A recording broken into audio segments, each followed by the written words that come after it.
Hello. So, due to technical difficulties, we weren't able to record our sermon as normal on Sunday, but I was able to find time in which to re-record the message this week. So, while this is past Palm Sunday, this is our Palm Sunday message. I gotta admit, out of the different sermons I've gotten ready for this season, this was the easiest to pick my passage on. Doing a sermon on something other than the triumphal entry on Palm Sunday just doesn't really compute for me. So, for crying out loud, the ancient church thought that this day was important enough to celebrate annually. That means something. Not to mention, this is one of the few stories that's recorded in all four Gospels. Given that, I think it's important for us to take a look at this. The triumphal entry, it's the only part of Jesus' ministry where he openly accepted the praise of the crowd. The only time when he didn't stop people from treating him as the king that he is. And that's a major part of what we do on Palm Sunday. We celebrate Christ as king. So we'll be reading today from from Luke chapter 19.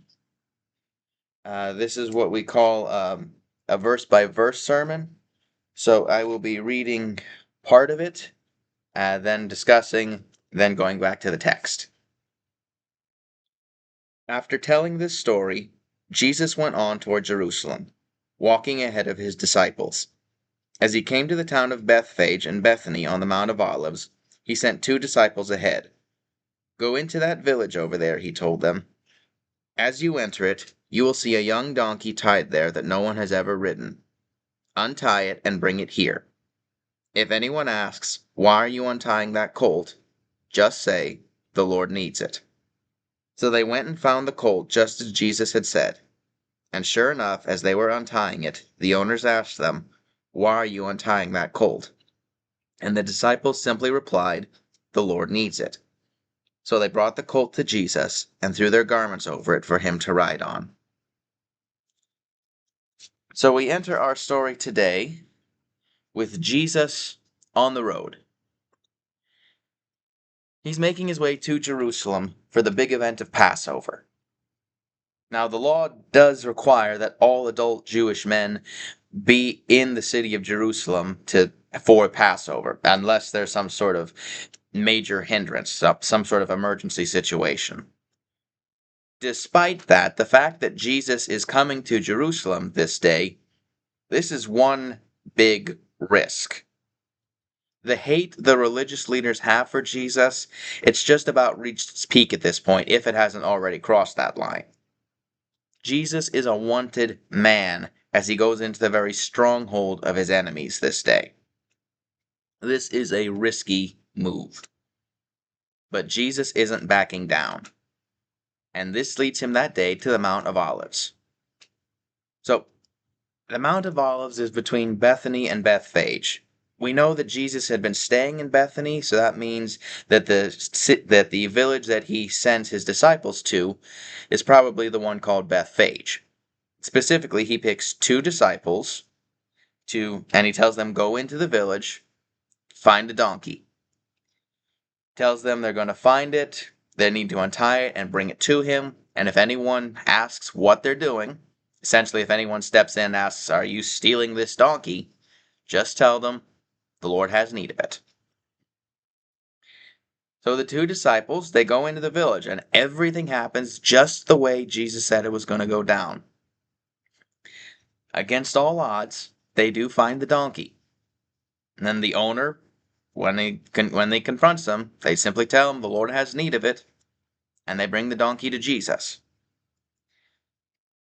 But Jesus doesn't just hop on the donkey as soon as it arrives. Now, he doesn't actually give any instructions about this, but the disciples take off their cloaks, essentially the outer coats of their garments, and place it on the donkey like a makeshift saddle.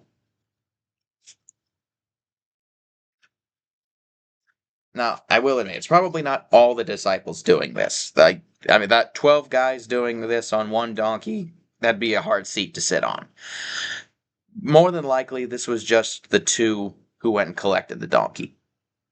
But the fact is, it's still significant that they did this because it shows they're trying to give Jesus special honor. And that's where our first point comes in today. Now, the whole reason Jesus is coming to Jerusalem in this manner, it's to show that he's more than just a simple teacher. He's showing he's more even than a prophet. A couple hundred years before, a prophet named Zechariah came around and he said these words: "Rejoice greatly, daughter Zion, shout, daughter Jerusalem.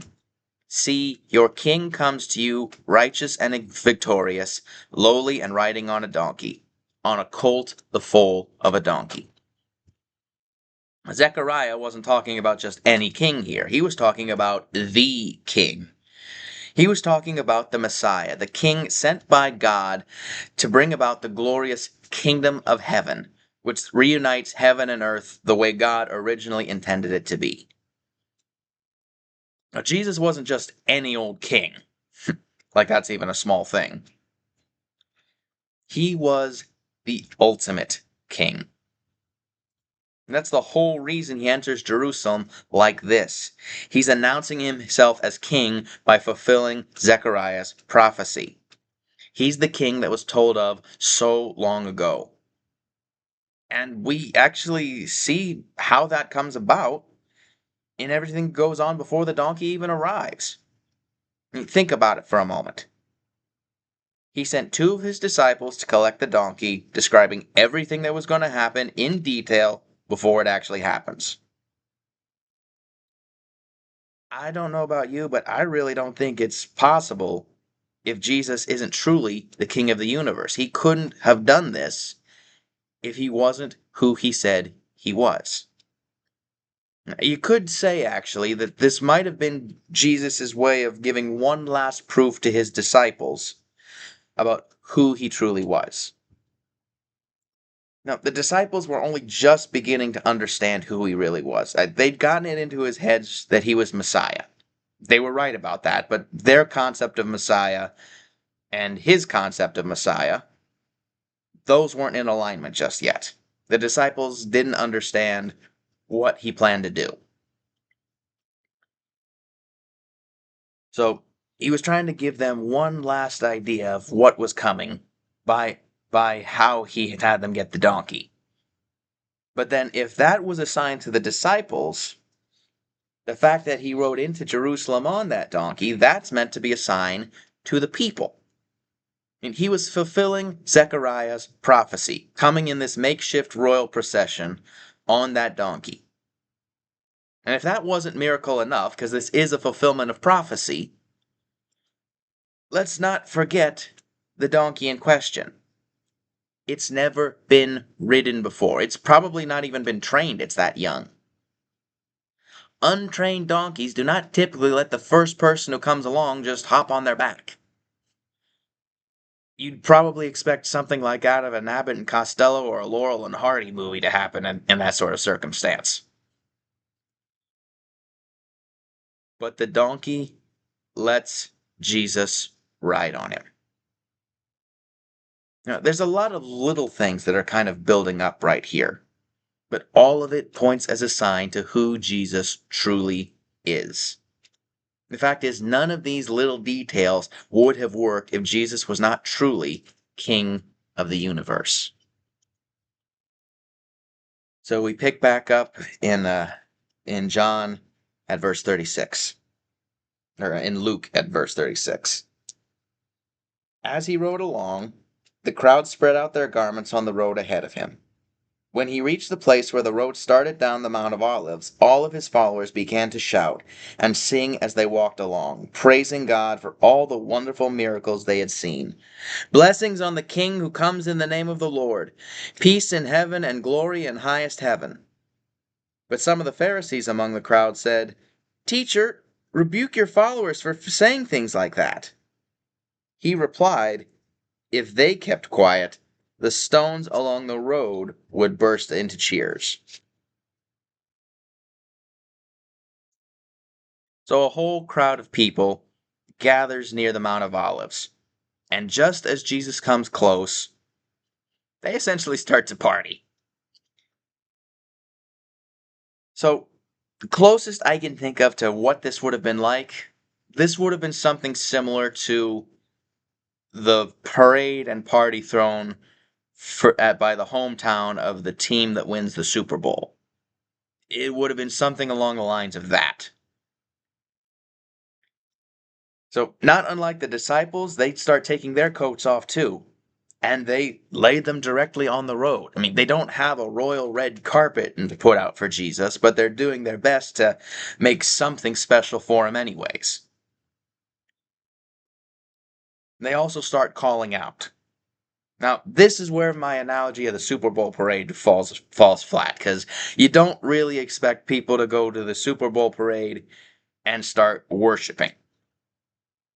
But that's what was going on for the crowd for Jesus. They were worshiping. They were praising God. I mean, the verses that we read that they're calling out, those are Bible verses, and they're probably singing them, not just shouting them. They're calling out praise to God, and maybe without even realizing it, they're recognizing Jesus' own divinity. At the very least, they're recognizing him as king, and we recognize that based on the verses that they chose to sing in that moment. But not everyone is happy about all this fanfare that Jesus is receiving. Apparently, there's some Pharisees in that crowd, and in the middle of all this, they go up to Jesus about it. Now, there's a couple of possibilities about who these Pharisees were. Now, some translations indicate that the crowd was made up mostly of Jesus' disciples. Now, they were rare, but there were a handful of Pharisees that did believe Jesus was, in fact, the Messiah, like Nicodemus. It's possible that these were some of the Pharisees in the crowd that day, but they see this extravaganza that's being done for Jesus, and it kind of grates against their expectations about proper worship or proper respect for the Messiah and stuff like that. They see this and they think that people are getting out of hand. Another possibility, though, and this maybe is the more traditional view, is that were Pharisees that weren't really part of the crowd. They'd come more to observe from the sidelines, ones that didn't like Jesus. So these guys, they see the crowd, and they start to be afraid. Either because they thought that this could get them in trouble with Rome, or they feared that this was going on outright blasphemy. Whatever case may be, whether you believe these were followers of Jesus or non-followers, they go to Jesus and they basically say the same thing, that he's got to stop the people from doing all of this. But Jesus' response is that if the crowd were to go quiet in this instance, the very rocks along the road would start crying out in their place. Now, there's two ways that you could interpret what Jesus said. The first interpretation is that he was being literal, meaning that if for some reason the people were actually to quiet down in this moment, creation itself would start shouting in praise of him.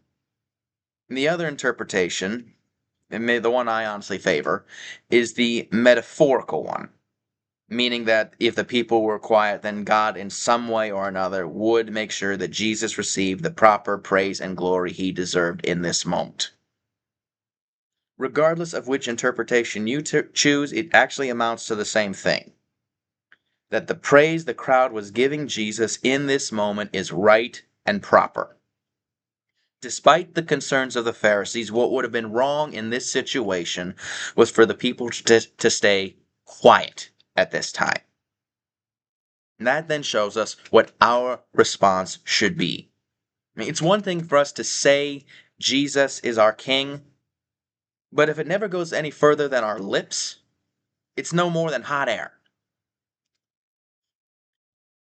If Christ is truly our king, that means we go out and we show it. It's part of what we do when we go to church every Sunday. Worship is meant to be acknowledgement of Christ being the king of our lives. But as we've discussed before, worship is about more than just coming to church on Sunday or singing a few songs in service. Worship is a way of life. How we live every day It's a part of how we worship. Now, if we're truly worshiping Christ, proclaiming Him as our King, it's going to affect the way we do, well, everything. We'll be generous instead of greedy, compassionate instead of self serving, truthful instead of lying, patient instead of impatient. And ultimately, people should be able to look at us and see Jesus shining through. To be honest, if the Holy Spirit is given the space He needs to work in us, we become those stones crying out that Jesus was talking about. That we're the ones who are constantly there, making sure He's receiving the praise He deserves. We're still not done with our passage, though. There's one last thing for us to digest here. And honestly, I think it's vital for us to understand this in order for us to truly understand who Jesus is, both as ruler and as a person. So, picking up in verse 41. But as he came closer to Jerusalem and saw the city ahead, he began to weep. How I wish today that you of all people would understand the way to peace. But now it is too late, and peace is hidden from your eyes. Before long, your enemies will build ramparts against your walls and encircle you and close in on you from every side. They will crush you into the ground and your children with you. Your enemies will not leave a single stone in place because you did not recognize it when God visited you. So after this encounter with the Pharisees, Jesus and his disciples, they continue on to Jerusalem. They get within sight of the city, and Jesus starts to weep. Now, if hearing that Jesus is starting to cry in this moment might sound a little strange, but let's get something straight. This is not some sort of slight holding back tears sort of moment here. When you weep, you go all out. The tears will be streaming from your eyes, your face will be getting red, you'll be shaking and shivering from involuntary muscle movement. For crying out loud, if you really get going when you weep, your nose is going to start running too. I'll let you come up with your own picture of how Jesus would have looked in this moment, but suffice it to say, it would not have been pretty. So why is Jesus doing this? What about seeing the city makes him burst out in all this emotion? He's crying because he knows what's coming. The one and only true king of this city is arriving. But even as the people now are giving him honor, in just 1 week, probably less, all that's going to change, and the crowd is going to turn on Jesus hard. He knows that, and he knows what's going to happen to the city because of it. Jesus' upcoming death, it is part of God's plan. It's how God means to make a way to free people from sin. But that does not change the simple fact that what the people are about to do to Jesus is wrong. How the people respond to the true king is evil. And so because the people once again reject God, God, just like he did a few hundred years before, is going to destroy the city and send its people into exile. That's why Jesus is crying. It's not because of what the people are going to do to him. I mean, it's not that he wants it to happen, but he's accepted it. This is what he's got to do in order to make things right. What's making him so upset is the judgment that is going to fall on these people for their actions this day. That's the kind of king Jesus is. He brings judgment when it's necessary, but his love for people is so strong that even when it's deserved, it breaks his heart to bring judgment. Two of Jesus' defining traits are his love and his compassion, and those affect how he rules. That's why even as he predicts in exact detail how Rome will come in a few years down the road and destroy the city, leveling it to the ground. He's not being stoic about it. He's letting the pain of what's going to happen affect him. Now, as a general rule, people don't like to talk about judgment. Now, if we can direct it against somebody else, we're maybe okay with it. But about any other time it comes up, it makes us uncomfortable. Because we don't like thinking about being on the receiving end of judgment. To be honest, I think part of that is because on some level everybody recognizes there's something we deserve to be judged for. That there's something we deserve punishment for. Fact is, though, that judgment for the wrongs that we do, it is inevitable. We've all done something we deserve to be punished for, like it or not. And Jesus, as King of the universe, is the administrator of that judgment, of that justice. I think that's why a lot of people try to steer clear of him. They recognize him as the great judge, and they assume he's a hanging judge, one who likes to hurt people, who enjoys punishing. That's nowhere near the truth, though. Yes, Jesus brings judgment when it's necessary, and at times that punishment can be harsh. But it's no less than we deserve. Most of the time, though, we don't get what we deserve. The fact is, even when Jesus gives out judgment, he tempers it with mercy. He loves us too much to give up on us. And because of that, even when we deserve it, he holds back what we truly deserve for all the wrong that we've done. Because he wants to give us a chance to turn back to him and ask forgiveness. Most of the time, you could say it's like a warning light. He'll give us a taste of what we can expect if we keep going down the road we're going down. But he holds back on giving us everything we deserve because he wants to try to send a message. Clean up, come back to me, or it's not going to end well. Eventually, he does have to draw a line and says, I can't protect you from this anymore. But he's constantly trying to get us to turn back to him.